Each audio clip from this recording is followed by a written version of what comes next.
The Cincinnati Bengals are going on the road to face the Cleveland Browns on Thursday Night Football.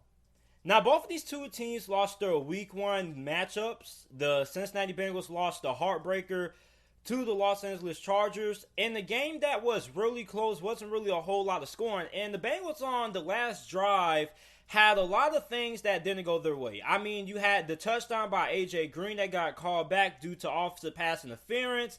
Then, for Cincinnati to tie the game up and send the game into overtime, that didn't happen either because their kicker missed the game-time field goal.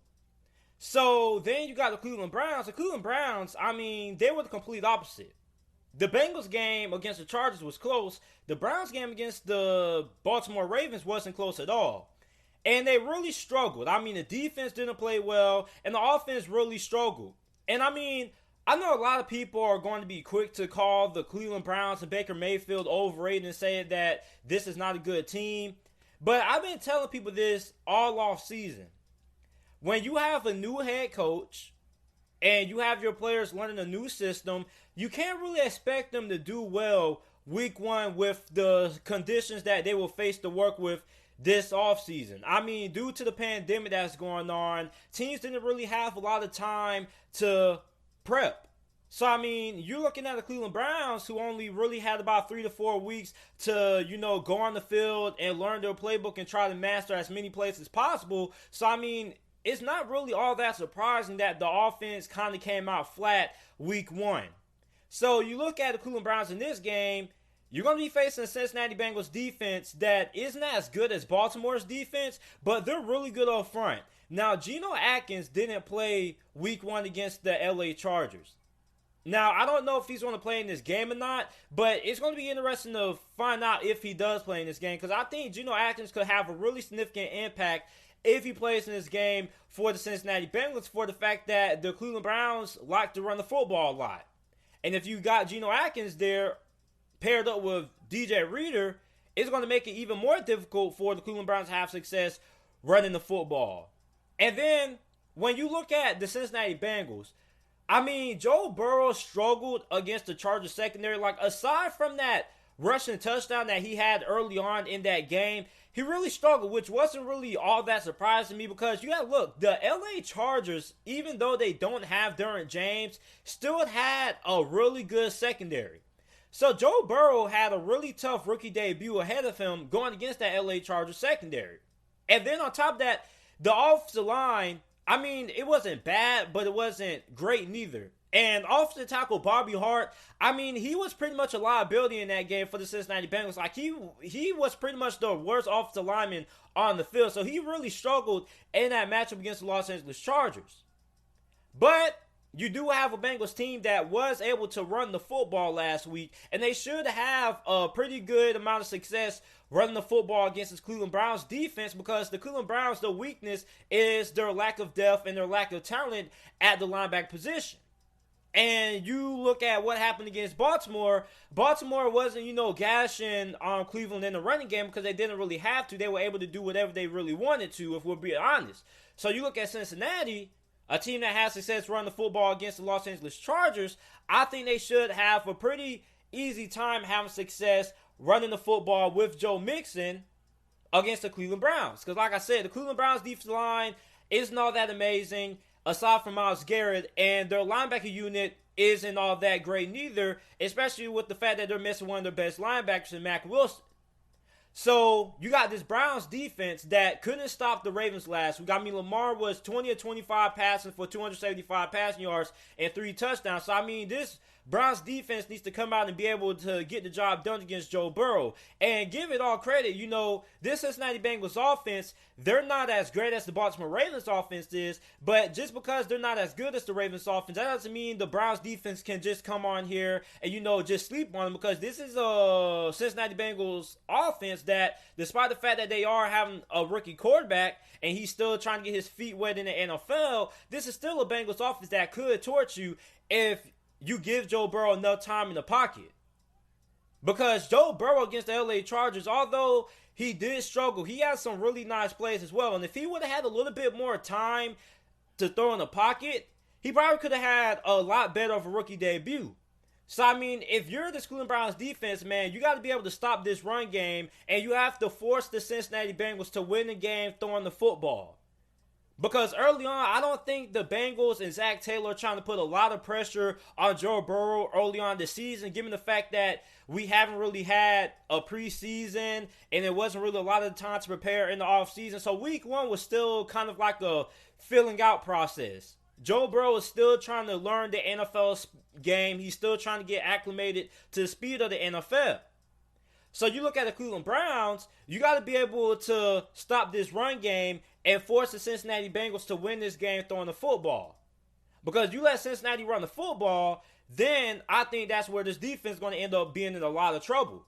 And this Browns offense going into week two, I still think this Browns offense is going to struggle because simply for the fact that they still don't really look like they have all that much timing and chemistry down, and they still don't really look like they have all that much knowledge of the playbook, really. So if you are the Cleveland Browns offense, in this game, you're still looking to gain more chemistry and get better timing between Baker Mayfield and these wide receivers.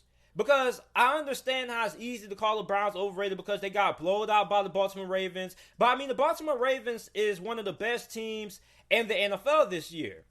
So, I mean, you can't really come out week one and expect this offense to light it up with a short training camp, not really having a lot of time to prep, on top of playing the juggernaut of a Baltimore Ravens defense.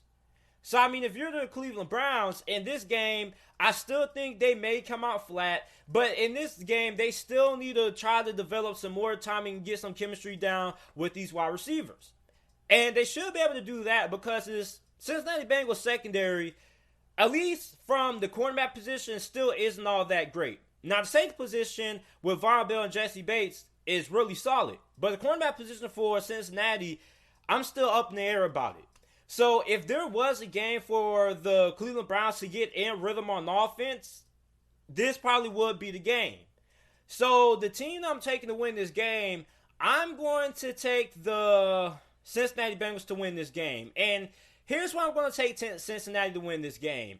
I still don't think Cleveland is further enough on offense to still be able to score enough points needed to win this game. And given I don't think this game is going to be all that high scoring, but I do think the Cincinnati Bengals are further along offensively than the Cleveland Browns are. Like, the Cleveland Browns just look completely out of sorts against the Baltimore Ravens. And I know the Baltimore Ravens are a really talented team and things like that, but I still think if you were to swap places with the Bengals and the Browns last week, I feel like the Cincinnati Bengals would have had a better showing against the Baltimore Ravens than the Cleveland Browns did. Because the Cleveland Browns were just all kinds of out of sorts. They just couldn't get nothing going on offense besides running the football. So, I mean, I think that Cincinnati is going to end up winning this game. I know Browns fans are probably going to be upset with that, but I just think that the Cincinnati Bengals are just further along more on offense than the Cleveland Browns are. And also on top of that, I just think that the Bengals defense as of right now is better than the Cleveland Browns defense. I mean, the Cleveland Browns defense, I just don't trust their linebackers, and I really don't like the interior of their defensive line. So I'm going to take the Bengals to win this game. I think Cincinnati wins this game 20-14 is going to be my final score prediction in this game. Because I don't think this game is going to be all that high scoring. But at the same time, I think Cincinnati comes out and they get the win. Because I just don't think Cleveland is further enough offensively to score enough points needed to win this game. And although it's not going to be a lot of points needed to win this game, I just trust the Cincinnati Bengals a little bit more than I trust the Cleveland Browns based on their week one showing against the Chargers. And I know the Ravens are a better team than the Chargers. That's a team that the Cleveland Browns ended up losing to. But it's just that when you look at that game, if you were to swap places and you just put the Cincinnati Bengals in that game versus the Baltimore Ravens, I feel like they could have did a little bit more better and performed a little bit more on offense than what the Cleveland Browns were able to do. So I'm taking Cincinnati to win this game. 20-14 is my final score prediction in this matchup. The Philadelphia Eagles are going to be at home facing off against the Los Angeles Rams. Now, the Rams are coming off of a controversial victory against the Dallas Cowboys last week on Sunday Night Football, and the game that they won 20-17. And the Philadelphia Eagles are coming off of a really surprising upset defeat against the Washington football team, which they lost 27-17. Now, if you are an Eagles fan, you're hoping that Miles Sanders plays in this game. Because the Philadelphia Eagles really needed Miles Sanders last week when they lost to Washington. And I told a lot of people going into that game that if Philadelphia wasn't able to run the football, I feel like they had a good chance of losing that game. And the reason being is because Philadelphia's offensive line isn't great. They have several guys who are out due to injuries. And when you're facing the Washington football team defensive line, that debatably is either the number one or the second best defensive line in the NFL, if you're not able to be balanced on offense, your offensive line is going to struggle. And it was evident last week because they gave up 8 sacks. Now, if you are an Eagles fan, I don't think you have to be all that concerned about the offensive line play for the majority of the season. Because, listen, I don't think this offensive line is going to be bad to the point it's constantly giving up 5-6 sacks every single week, and Carson Wentz is going to be running for his life. Like, I don't think the offense for Philadelphia is going to get to that point. You got to understand something. If you're an Eagles fan, you had a banged-up offensive line going against probably one of the best defensive lines in the NFL in Washington. And I was expecting Washington's defensive line to have a major impact on that game. Now, was I expecting them to have 8 sacks? No. But I did feel they was going to have a pretty good time getting pressure on Carson Wentz. And if you're Philadelphia, if you want to win this game versus the Rams, you got to have some kind of a running game. Because that Los Angeles Rams defensive line last week against Dallas, in my opinion, was really impressive, despite the fact that they didn't get a lot of sacks on Dak Prescott, just because of how good the Dallas Cowboys offensive line is. But even then, although they didn't have a lot of sacks, they still were getting a good amount of consistent pressure on Dak Prescott. So, as an Eagles fan, I don't think this offensive line is going to be that bad. It's not going to be great, but I don't think it's going to be terrible. I mean, last week, you were facing a really good defensive line in Washington. And, when you're facing a team like Washington that has that kind of talent up front, having the offensive line that isn't fully healthy is going to cause a lot of issues. Because when you're facing a team with that kind of talent on their defensive line, you got to be fully healthy. So in this game, Miles Sanders needs to come back. And if he doesn't come back, then their chances of winning this game are going to be really going down the ropes. And Carson Wentz, he kind of fizzled out in this game. Like, Philadelphia's offense started out hot last week, and then they had a couple of turnovers which really kind of dictate the outcome of the game. So if you're Philadelphia, you can't lose the game yourself. And that's one of the biggest things when it comes to winning games in the NFL. You can't win a lot of games if you turn the football over like Philadelphia did. I feel like Philadelphia shot themselves in the foot by all of the costly turnovers they had in that game. Now let's talk about the LA Rams. The LA Rams offensive line was really good last week.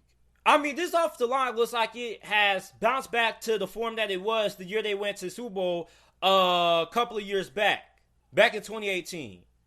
And I mean, they really held their own against a really good Dallas Cowboys defensive line with DeMarcus Lawrence and Everson Griffin. So you're going into this game against the Philadelphia Eagles defensive line that is pretty okay, pretty decent. And I mean, look, the way they were able to run the football with the 3 halfbacks that they had with Henderson, Malcolm Brown, I said Miles Brown. Malcolm Brown and Cam Akers was really impressive. Now, Malcolm Brown ended up emerging as the leading rusher in that game. He had 79 rushing yards for 2 touchdowns. So I think he is the clear front runner as of right now in terms of this halfback rotation for the Rams. Because when you're in a 3-headed rotation like this, you got to roll with the hot hand. And the hot hand as of right now is Malcolm Brown. Now, I feel like Cam Akers isn't all too far from him, even though Cam Akers, I feel like he could have did a little bit better in his debut against the Dallas Cowboys, but he wasn't too bad. So, the difference between this Rams offense from last year and this year is the fact that they can run the football. And that kind of eased up the pressure on Jared Goff. And it opened up this LA Rams offense a lot that they were able to utilize play action. And in this game versus the Philadelphia Eagles, I still don't trust Philadelphia's secondary. Like, I still don't trust Philadelphia's secondary because I feel like their secondary hasn't been tested yet. And I know you guys may be saying, oh, JT, look what we did against Washington. Like, that's Washington. Washington doesn't have the talent that the Los Angeles Rams have to challenge this Philadelphia Eagles secondary. So if you're an Eagles fan, you're going to find out just how much improved your secondary is from last year to this year. And I mean, when you look at this Rams team, I think is really good. They looked really impressive. And you're looking at a Philadelphia Eagles team that so right now is kind of on the ropes. They're trying to find answers. Because they had that game against Washington under control. Like, they were blowing them out. I believe it was like 17-0 at one point. Like, I was watching the game, I was like, oh, man, I'm going to be wrong about Washington. Because I was really concerned because I've been hyping up Washington all this offseason saying, hey, the Washington football team is going to be better than what a lot of you guys think. They may not make it to the playoffs, but they're going to be Super Bowl competitive. And I see Philadelphia Eagles putting the beats on them early. I'm like, oh, God, they're finna get blown out. And then Washington comes back. They have a pretty nice drive before the end of the half. And then they get a couple of turnovers on defense. And they were able to win the game. So, I mean, you look at Philadelphia, I feel like Philadelphia lost that game due to shooting themselves in the foot. And if Miles Sanders would have played in that game and the offensive line was fully healthy, then I think Philadelphia probably would have won that game. But that didn't happen. The offensive line still isn't healthy, and we still don't really know the status of Miles Sanders as of the time I'm recording this. So, I mean, you look at the Rams, and you look at this defense, the defensive line was really good. Now, the secondary, I don't think the secondary played bad, but I don't think the secondary played great against Dallas. I felt they could have did a little bit more better. So, the team that I'm taking to win this game, I got to take the LA Rams to win this game. I think as of right now, I just think that Philadelphia is going to kind of start the season out slow, like what they did last year. Philadelphia really started 2019 out slow, and then they ended up closing out the season really strong. And I think that kind of is going to be the similar fate this season for the Philadelphia Eagles, because of right now, I think the Philadelphia Eagles are kind of out of sorts. Okay? Like, I think it's going to take them a while to get back into the flow of the NFL. I don't really know what to expect from the defense, and the offense, quite frankly, I don't really have a lot of confidence in it right now.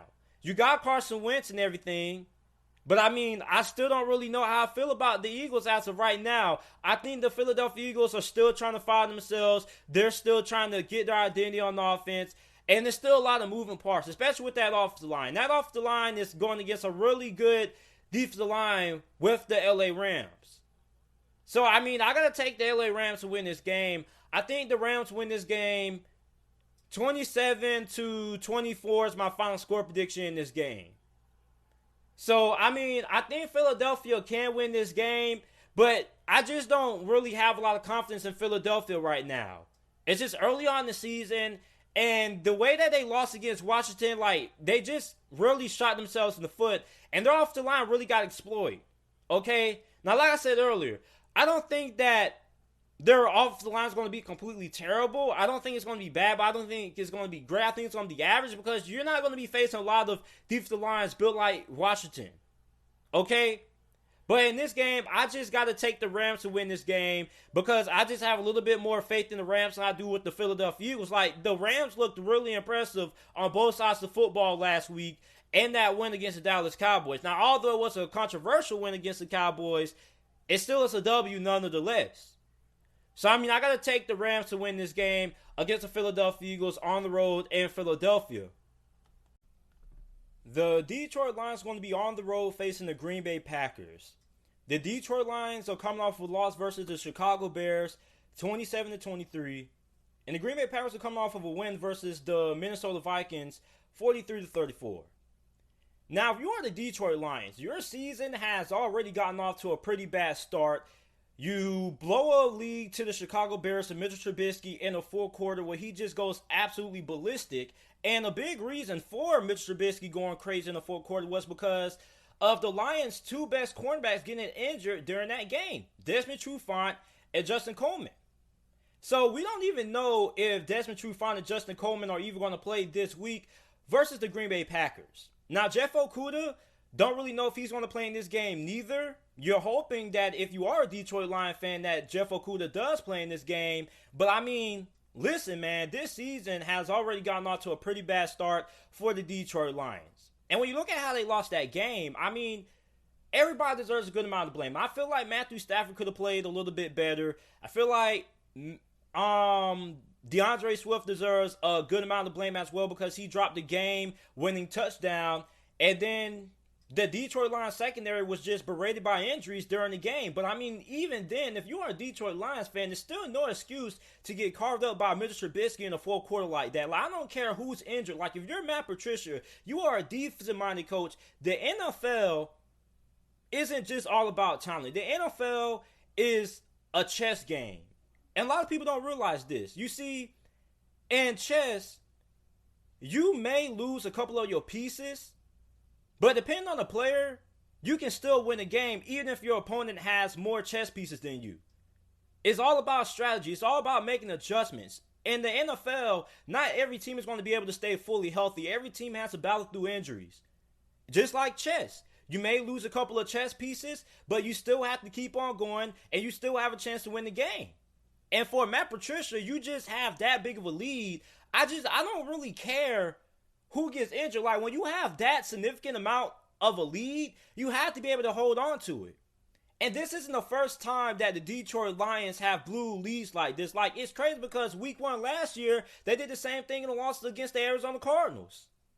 So, I mean, if you're the Detroit Lions, I don't want to hear no excuses. I don't care who got injured. You should have won that game. You had a game within reach. It was no reason to give up that big of a lead against Mitchell Trubisky. Like, come on, man. Mitchell freaking Trubisky. So you were going to be facing a Green Bay Packers offense that was in high gear last week against the Minnesota Vikings. Like, Aaron Rodgers played last week against the Vikings defense like he has something to prove. And Devontae Adams lit up that Minnesota Vikings secondary, which I had a lot of questions about going into that game. And I mean, if you're the Detroit Lions, man, you're hoping at least 2 out of 3 of these guys can play in this game. So, I mean, I don't really know the word on who's going to be participating in this game, but I'm just hoping, and if you're a Lions fan, you better be praying to God that at least 2 out of 3 of these players are able to play. You're at least hoping that either Desmond Trufant or Jeff Okudah is able to play in this game, or Jeff Okudah or Justin Coleman is able to play in this game, because if not, this defense is going to be in a lot of trouble. And I mean, didn't Detroit have like the similar fate last year where they were battling injuries in the secondary, if I'm not mistaken? So, I mean, if you're Detroit, man, you're in a really tough spot. So, if you're Matt Patricia, what is the game plan? And I think the game plan has to be running the football. And with Adrian Peterson last week, he was really impressive. Like, Adrian Peterson just never seems to keep on stopping amazing me. Like, this dude had 93 rushing yards last week. And I don't know what it is with this dude. Like, this dude just does not seem to age. Father Time cannot stop Adrian Peterson. So if you're the Detroit Lions, you need to be able to run the football. I think you need to control time possession and keep your defense on the sideline as long as humanly possible, because your defense is going to need all the breaks that they're going to need to win this game versus the Green Bay Packers. You need to keep Aaron Rodgers on the sideline and make sure you keep your defense on the sideline as well so you can get them as much rest as possible. Then, on the defense side of the football, you need to be able to get a good pass rush on Aaron Rodgers. Like, the Detroit Lions weren't able to really get all that much pressure on Mitchell Trubisky last week. And the Chicago Bears offensive line, either they're really good or either the Detroit Lions still can't get pressure on the quarterback. But if Detroit wants to win this game, you got to be able to get pressure on Aaron Rodgers. You see, I have a saying, the best secondary is a good defensive line. If you have a good defensive line, that's going to help out your secondary a lot, because then the quarterback isn't going to have all day to throw the football. Your defensive backs aren't going to have to cover that much, or they're not going to have to cover for that long. So if you're Matt Patricia, I don't know what you got to do to help out your secondary, but I think it all starts with trying to create and get pressure on Aaron Rodgers, whether that means blitzing or whatever you got to do. But I mean, listen, you have to help out your secondary. The only way you can help out your secondary is by getting pressure on Aaron Rodgers, which all comes down to the defensive line. So if Detroit wants to win this game, I think their recipes for success are running the football, controlling time possession, and keeping Aaron Rodgers off the field as long as possible. Then, if you're the Green Bay Packers, I mean, you're licking your chops in this game because this is a Detroit Lions team that we're not even halfway through the NFL season. Remind you, we are only week 2 weeks into the NFL season for 2020, and Detroit is already ravaged by the injuries. So, if you're Aaron Rodgers in this Green Bay Packers offense, you're looking at your chops right now because you're looking at a secondary that potentially is going to be without, at most, 2 starters in this game, maybe 3. Hopefully, Jeff Okudah plays. But if we're being realistic, I think Jeff Okudah has the best chance of playing out of all the cornerbacks that, are really questionable with their injuries right now. So, if you're Aaron Rodgers, I mean, you're looking at your chops. You're going to say, hey, man, this is an opportunity for me to have another great day through the air throwing the football. So, I mean, I think if you are a Green Bay, you do try to run the football, but I don't think you should have all that much issue having success through the air on this Detroit Lions secondary because it's already ravaged by injuries. So, I mean, it's not really a lot of keys to victory for the Green Bay Packers to do. And I know a lot of the Lions fans are going to be like, so basically, JT, all you're saying is that the Green Bay Packers, all they just have to do is, not turn the football over more than 2 times, where the Detroit Lions have to play a perfect football game to win the game. And if you are coming to that conclusion, you're right. Because when you look at the Detroit Lions, I mean, your defense is already ramsacked. Your offense, and then, you're facing the Green Bay Packers. So, I mean, the Green Bay Packers being the better team, being the more healthier team, they have more room for error than you do. When you're injured and you have a lot of these injuries, your room for error is really small. So, I mean, if you're the Detroit Lions, man, hopefully Kenny Galladay plays in this game because Kenny Galladay, I feel like Detroit really missed him last week. I feel like it was a couple of throws that Matthew Stafford really could have used Kenny Galladay. But all in all, man, if Detroit wants to win this game, they're going to have to run the football, control time possession, keep Aaron Rodgers off the field, and hopefully that the Detroit Lions defensive line can actually get a good pass rush on Aaron Rodgers. Because if not, this is going to be another long afternoon for Detroit Lions fans that you're probably going to want to go in your laundry room, go ahead and get the bleach out and drink it. So the team I'm taking to win this game, without a doubt, I'm taking the Green Bay Packers to win this game. Don't really know what's going to happen with this secondary. Doesn't really look good from an injury standpoint. We don't really even know who's going to play. But at most, I think Jeff Okudah probably has the best chance of playing than Desmond Trufant and Justin Coleman. So I got to take Green Bay to win this game. I think Green Bay wins this game 28-17 is going to be my final score prediction in this game. Because, I mean, this is a Detroit Lions team that is ramsacked with injuries, man. Like, I don't know who has more worse luck with injuries. The Washington football team or the Detroit Lions. Because I don't know who their medical staff is, but whoever the medical staff is up there in Detroit, they need to get fired and they need to replace them and get a new one. Because, I mean, it doesn't make no sense how we're only 2 weeks in and your best players are already injured. And remind you, the Detroit Lions spent good money to improve this secondary. Desmond Trufant is supposed to have a big role in this defense. But, I mean, if you're Matt Patricia, you're a defensive-minded coach, you better go out there and do something. You better go out and prove to the world why you are a defensive-minded coach. But, I mean, it doesn't really look good for the Detroit Lions, man. So, I mean, if you're a Detroit Lions fan, you're going to be in for a really long afternoon. And, I mean, I'm not hating on the Lions. Like, a lot of people have this narrative that I'm hating on the Lions or anything like that. I'm not hating on the Lions. Like, I chose you to win last week versus the Chicago Bears, and you let me down. You just let me down. Like, you had the lead. I understand you had some injuries during that game, but it's still no excuse when you have that big of a lead to lose that game. So, I mean, I'm taking the Green Bay Packers to win this game. If you're a Detroit Lions fan, man, this may be another game that you may have to put a blindfold over your eyes because it may not be pretty. The Tampa Bay Buccaneers are going to be at home hosting the visiting Carolina Panthers. Now, the Carolina Panthers lost a really entertaining game to the Las Vegas Raiders 34-30. And the Tampa Bay Buccaneers are coming off of a loss versus the New Orleans Saints 34-23.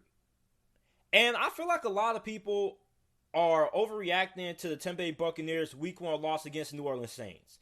A lot of people are already quick to say that Tom Brady is washed up and that the Buccaneers are overrated. And let me clear something up. So Tom Brady leaves the New England Patriots in the offseason and joins the Tampa Bay Buccaneers, right? Then he has to learn a new system, a new head coach, a new offense, blah, blah, blah, blah, blah, right?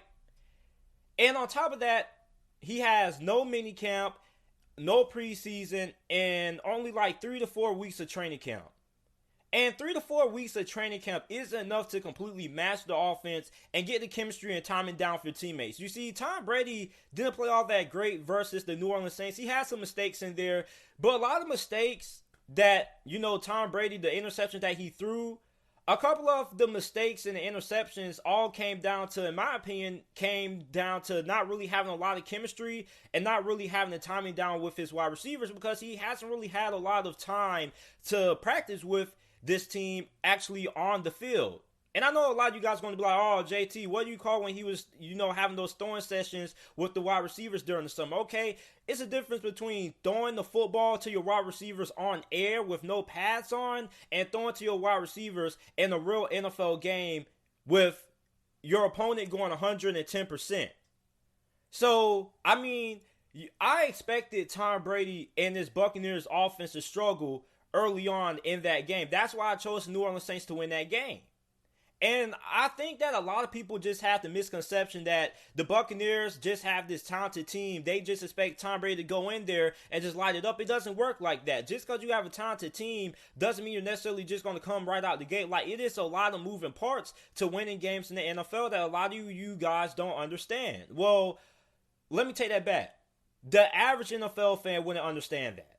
If you're an average watcher of the NFL, you think just because a team has all these great players, they're just automatically going to be good. And it's more to that. It's a lot of moving pieces. It's about chemistry. It's about timing. Everything has to come together. I know in sports we like to think the most talented team is easily going to win, but it takes more than just having talent to win games in the NFL. You got to have the timing and the chemistry down with your teammates. And Tom Brady doesn't really have that quite yet with Tampa. Now, the Carolina Panthers, on the other hand, they played just how I expected them to play. I expected them to be in a shootout with the Las Vegas Raiders, and that's what happened because the defense was just non-existent for the Carolina Panthers. And I chose the Raiders to win that game because I felt like the Raiders defense would be able to get a critical stop versus the Carolina Panthers defense not really being able to get a critical stop. And that's why the Panthers lost to the Las Vegas Raiders. Now, Teddy Bridgewater played like how we expected Teddy Bridgewater to play. He started the game out just throwing checkdowns right out the gate. Check down here, check down there, until he hit Robbie Anderson on a 75-yard bomb that went for a touchdown.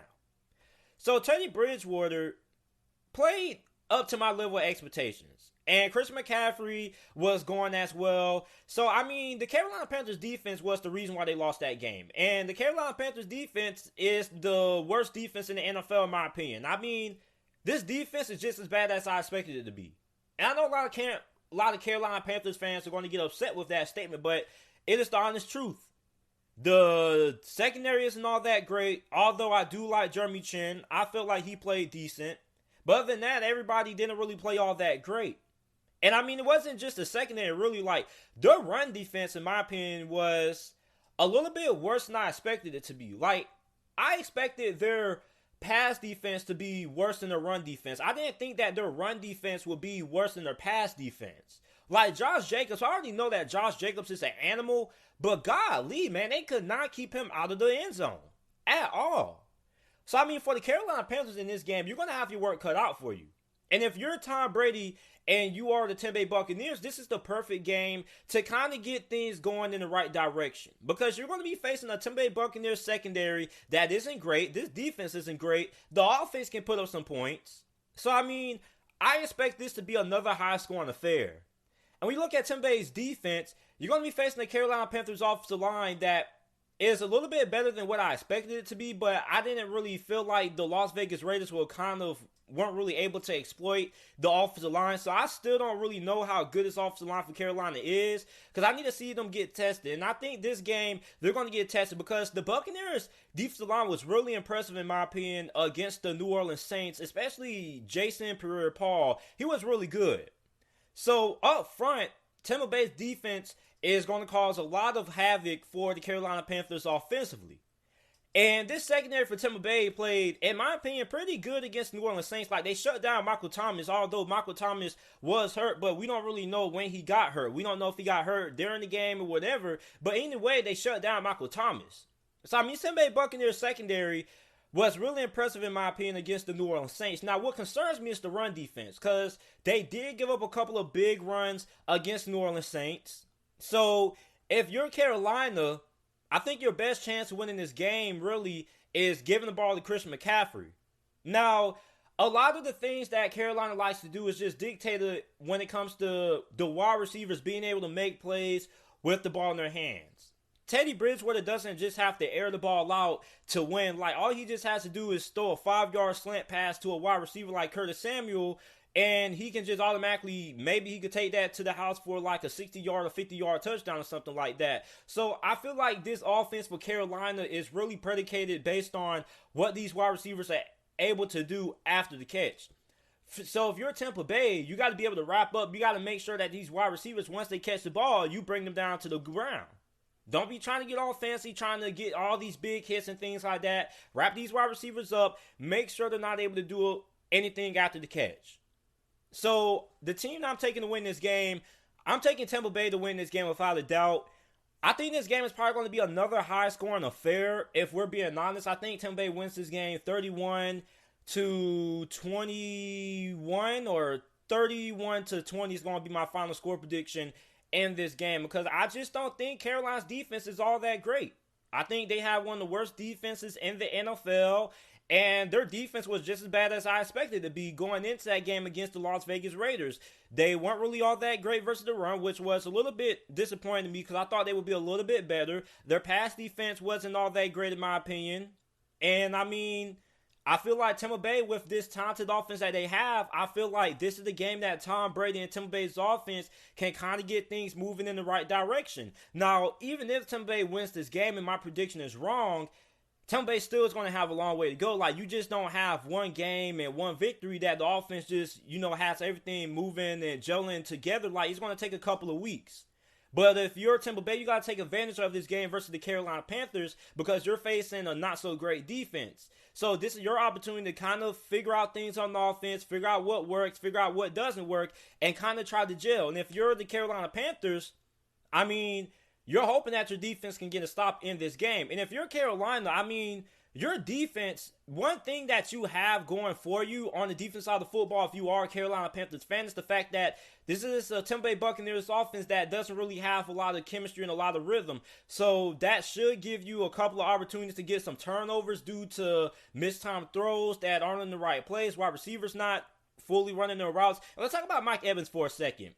A big knock that I had on Mike Evans last year was that he doesn't finish routes. Like, he just stops running for some reason. He doesn't run through the ball. And that was a big knock that I had on Mike Evans last year when he was playing with Jameis Winston. Like, a lot of people like to put the blame on Jameis Winston, but a couple of interceptions that Jameis Winston threw, Mike Evans just stopped running the route for some reason. We saw that last week against New Orleans Saints. Like, he just stopped running. He just stops running on the top of his route for some reason. I don't know what's up with that, but yeah, back to my point about the Carolina Panthers defense. Like, if you're the Carolina Panthers, you're gonna have the opportunity to get some turnovers based on miscues and Tampa Bay's wide receivers not being in the right place and Tom Brady throwing the ball to where the wide receiver isn't running. So I mean, you have the opportunity to get some turnovers in this game, but you have to be able to capitalize off that when those opportunities come. And I just don't really think that Carolina's going to be able to do that. I think their offense is going to be able to keep it up, but eventually I think Tampa Bay's defense is going to be able to get some big stops in this game. And I'm going to take Tampa Bay to win this game. 31-20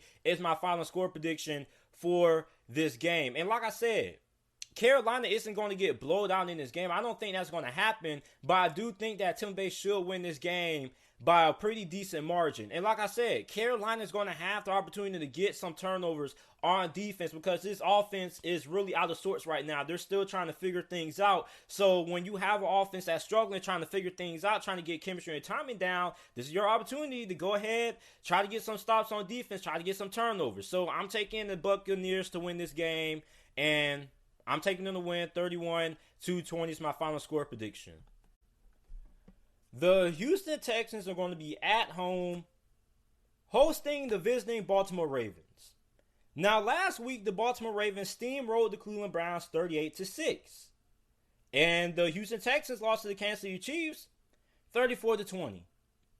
And for the Houston Texans, man, they didn't look good against Kansas City. I mean, the offensive line still looks the same. The offensive line hasn't improved one bit. They gave up 4 sacks against Kansas City. And if we're being honest, if it wasn't for Deshaun Watson's athleticism and ability to extend plays, he probably got sacked a lot more times. So the offensive line hasn't improved one bit. The offense, the wide receiver position, aside from Will Fuller, you don't really have anything there, really. You had a lot of drop passes. It just wasn't really good. The only positive from Houston's performance on offense against Kansas City Chiefs was David Johnson. David Johnson looked really good. And if the Texans want to win this game against the Baltimore Ravens, David Johnson needs at least 25 to 30 touches in this game. It doesn't matter if he's running the football, nor if you're giving it to him in the passing game. Because it seemed like the only way the Texans could move the ball down the field on Kansas City's defense was by giving the ball to David Johnson. So until Houston's able to figure out their issues on the offensive side of football, for them to win games, they need to heavily rely on David Johnson. Now, you look at the Baltimore Ravens, you basically bullied the Cleveland Browns. I think that's a pretty good word to describe their victory against the Cleveland Browns. They bullied the Cleveland Browns. I mean, Cleveland couldn't do anything. They couldn't stop them on defense. They couldn't stop them offensively. And you look at the Houston Texans, their defense, I mean, we was fooled by Houston. I mean, after the first quarter of the game versus Kansas City, I was thinking that Houston's defense actually improved.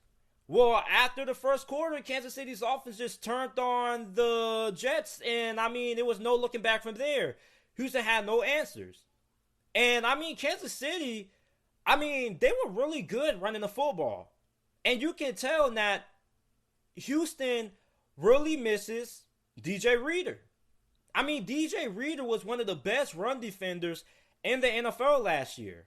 And now he plays for Cincinnati, and we can now tell how important he was to the Texans' defensive line last season. Because Houston seemed like they couldn't stop the run for anything. And I mean, this secondary also wasn't great neither. I mean, Patrick Mahomes lit up this secondary. I mean, the only good takeaway from the Houston Texans' performance on defense was J.J. Watt. J.J. Watt looked phenomenal in this game. And if the Texans want to have any chance of winning this game versus the Ravens, he's going to have another good performance. And I mean, a lot of guys are going to have to step up on this Houston Texans defense if they want to beat Lamar Jackson and his Baltimore Ravens team. Because listen, if you had a hard time stopping the Kansas City Chiefs offense and you had a hard time stopping their run game, you're going to be in for a whole different animal against the Baltimore Ravens rushing attack. So, I mean, Houston, it doesn't look good for them going into this game. I'm just be honest with you. And when you look at the Baltimore Ravens are clicking on all cylinders, and it's only week 2 of the NFL season. And they already look unstoppable. So for the Ravens, if you want to win this game, I mean, you got to stop David Johnson, because David Johnson, as of right now, is the only reliable option that Houston has on offense. Now, you got Will Fuller. I know Will Fuller went for over 100 yards last week, and, you know, he was pretty much their best wide receiver. But other than that, I mean, you got Marlon Humphrey, and you also have Marcus Peters. So, I mean, both of those two cornerbacks should be able to handle Will Fuller. So, I mean, if you take away David Johnson, this Houston Texans offense doesn't really have much at all. And the offensive line isn't great neither. So, Baltimore should have a pretty good day getting pressure on Deshaun Watson. Deshaun Watson's probably going to be running for his career back there. And if you take away David Johnson, they're going to have a hard time moving the ball down the field, because the only reason Houston was able to move the ball down the field against Kansas City was when they were giving the ball to David Johnson. Then, if you're Houston, how do you stop this Ravens offense? Because I think the question in this game is not going to be how the Ravens can beat Houston, but how the Texans can beat Baltimore. Because really, all Baltimore really needs to do is make sure that they don't do anything dumb and they don't turn the football over, and they should win this game. But if you're Houston, it's a little bit more complicated. Because if you're Houston, you got to be able to stop this run game, which already is pretty tough, because not only do you have to account for Lamar Jackson, but you also got to account for J.K. Dobbins and Ingram. Then also, how are you going to start Mark Andrews? How are you going to stop Hollywood Brown? It's just so many pieces that Houston has to be able to account for defensively if they want to be able to stop this Ravens offense. So, I mean, if you're Houston, to give your team a chance, I mean, I think it all starts on the line of scrimmage. I mean, you got to have speed on the outside. You have to be able to contain Lamar Jackson. Keep him inside. Don't let him get to the outside. Don't let the Ravens run any outside runs. Make sure that if they run outside, you're able to contain those outside runs, because that was really why Houston's defense struggled last week. They really struggled against Kansas City when it came to those outside runs. And I mean, they also struggled inside as well, but I think Kansas City did more damage running to the outside than they did running inside with Clyde Edwards-Helaire. So, I mean, Houston has to be able to stop the run game, and I don't really have a lot of confidence that they're going to be able to do so. I mean, if they weren't able to stop Kansas City's rush attack, which Kansas City isn't even a running football team. I mean, I think Kansas City still likes to throw the football a lot, but I think the only reason why they ran the football that much was because Houston just couldn't stop it. So, I mean, you're looking at Kansas City and you're like, hey, Houston can't stop the run. We might as well just keep running it down their throats. So, I mean, you struggle to stop the run for Kansas City. And now you got to face the Ravens, which probably is the best running football team in the National Football League. So if you're Houston, if I had to give you guys, or if I'm the head coach for Houston and I'm Bill O'Brien, I had to come up with a game plan of how to stop this Ravens team and how to win this game. It's going to start offensively by, one, giving the ball to David Johnson, because he looks like he's the only guy on this Houston Texans offense as of right now that you can actually trust. So you got to find ways to get David Johnson the ball, line him out wide, hand him the football off, throw him some screen passes. I mean, you got to put David Johnson everywhere. David Johnson just needs to get the ball in his hands. David Johnson needs at least 25 to 30 touches in this game if Houston wants to have a chance of winning. Then, can this offensive line at least, protect Deshaun Watson just a little bit? Can Deshaun Watson just get a little bit of a pass protection in this game, or whatever you want to call it? Like, can Houston's offensive line just only allow 2 sacks? I mean, it's sad that I have to give the Houston Texans offensive line a minimum sack goal, but it seems like that's what has to happen. It seems like the only way this offensive line, you can be satisfied with their play is by giving yourself more victories. So if Houston's offensive line can only allow 2 sacks in this game, I think this offense should have a better performance this game against the Baltimore Ravens than it did against Kansas City. So this offensive line needs to only allow 2 sacks. So the 2 keys on offense. The offensive line only has to allow 2 sacks, and David Johnson needs at least 25 to 30 catches or 25 to 30 touches in this game. Then on the defense side of the football, I mean, the defense is a little bit more harder to come up with a game plan on how to stop this Ravens offense than it is for the Houston Texans to figure out how they can have success on the offense. So, I mean, if you're trying to stop this Ravens offense, I mean, your best chance is, going to church, putting your hands on the Bible, saying a prayer with some holy oil on you, and saying, Dear Heavenly Father, can you please give us the keys to stopping this Ravens offense? Because I really don't think of a good solution of how the Texans really can. Because it's like, if you take away Mark Andrews, then you got to worry about Hollywood Brown. Then you take away Hollywood Brown, then you got to worry about Mark Andrews. So, I mean, your best bet really is to try to stop the pass game, key in on the pass game, try to stop the pass, try to double team Mark Andrews, do whatever you got to do to take Mark Andrews out of the game. Because if you had to choose between who you had to stop, Marquise Brown or Mark Andrews, I think the better option would be trying to key in to stop Mark Andrews, because Mark Andrews still is the primary target in this offense. So take away Mark Andrews and then go from there. So you take Mark Andrews out of the game, then you got to deal with Hollywood Brown. So take away Mark Andrews, then try to figure out how you can stop Hollywood Brown. Then once you do that, you got to be able to stop this rushing attack for Baltimore, which is easier said than done because they have a really good offensive line. And they have Lamar Jackson, who they pretty much have 4 halfbacks on their roster, really, that you have to account for. I mean, you got Ingram, you got Dobbins, and you also got to include Lamar Jackson as well. So, I mean, if you're Houston, I think you have to try to I don't really know what you can do to stop this Ravens rushing attack. So, I mean, if you're Houston, you got to be able to win up front. And the good thing is you got J.J. Watt. J.J. Watt looked really good in that game against the Kansas City Chiefs last week. So, I mean, I don't really know what the Texans can do defensively to stop this Ravens offense. But I think the pretty obvious thing they can do is they can go to church and they can pray to God. I think that can help them. But I mean, other than that, I mean, I don't really know what they can do to stop this Ravens offense.